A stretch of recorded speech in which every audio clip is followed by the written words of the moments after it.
আজ আমাকে দর্শন দিলেন মা আদি ঢাকেশ্বরী। আর তোমরা দেখো আমি কিন্তু চলে যাচ্ছিলাম বাবার গাড়িতে করে স্টেশনের দিকে।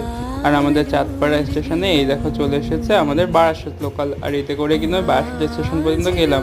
আর এখান থেকে আমি ধরেছি মাঝেরহাট লোকাল। আর মাঝেরহাট লোকালে করে চক্ররেল কিন্তু এটা। আর এখান থেকে কলকাতা স্টেশনটা তোমাদের দেখে দিলাম। তারপরে নেমে গেছি এই দেখো বাগবাজারে। বাগবাজারে কিন্তু বেশ সুন্দর প্রাকৃতিক পরিবেশ দেখা যায়।